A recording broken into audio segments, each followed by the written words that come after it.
اگر نیفے میں گولیاں مار دینا ہی حل ہے تو معصوم بچیاں اب بھی کیوں درندگی کا شکار ہو رہی ہیں؟ گولیاں نہیں، مستقل حل چاہیے۔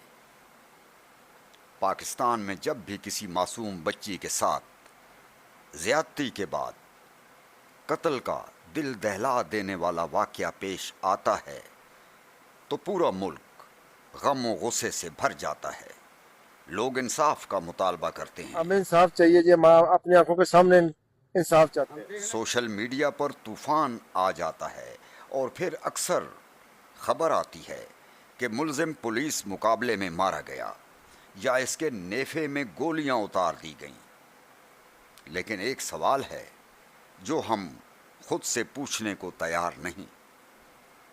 اگر مجرموں کو مار دینا ہی مسئلے کا حل ہوتا تو پھر ایسے واقعات بار بار کیوں ہو رہے ہیں؟ ہر چند ماہ بعد ایک نئی معصوم بچی، ایک نیا خاندان اور ایک نیا سانحہ ہمارے سامنے آ جاتا ہے۔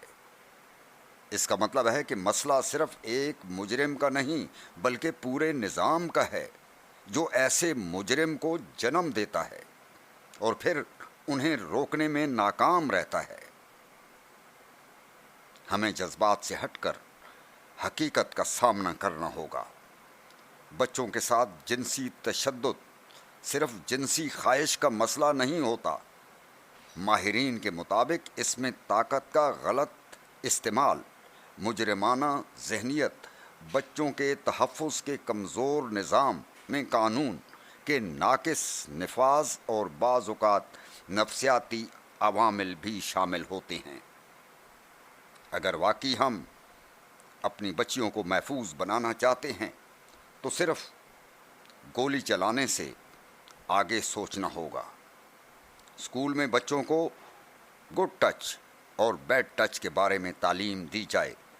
والدین کو آگاہ کیا جائے کہ وہ اپنے بچوں کی بات سنیں اور ان کی حفاظت کے بارے میں انہیں اعتماد دیں۔ محلوں اور دیہات میں چائلڈ پروٹیکشن کمیٹیاں قائم ہوں۔ ایسے مقدمات کے لیے خصوصی عدالتیں ہوں جو چند ہفتوں میں فیصلے سنائیں۔ جنسی مجرموں کا قومی ریکارڈ بنایا جائے تاکہ بار بار جرم نہ کر سکیں۔ سب سے اہم بات یہ ہے کہ ہم اس موضوع پر خاموشی توڑیں۔ جب معاشرہ شرم اور خوف کی وجہ سے بات نہیں کرتا تو مجرم مضبوط ہوتے ہیں اور بچے کمزور۔ ہر واقعے کے بعد لاش کے پاس کھڑے ہو کر غصہ کرنا آسان ہے، لیکن ایسا نظام بنانا مشکل ہے جس میں کوئی بچی جنسی تشدد کا شکار نہ بنے۔ اصل کامیابی یہ نہیں کہ ایک مجرم مار دیا جائے، اصل کامیابی یہ ہے کہ اگلی معصوم بچی زندہ رہے، محفوظ رہے اور اپنے گھر واپس پہنچ جائے۔ گولی ایک مجرم کو ختم کر سکتی ہے، لیکن صرف انصاف، تعلیم، آگاہی اور مضبوط ادارے ہی اس مسئلے کو جڑ سے کم کر سکتے ہیں۔ آصف حیات بلوچ، سنو پوائنٹ ڈیجیٹل۔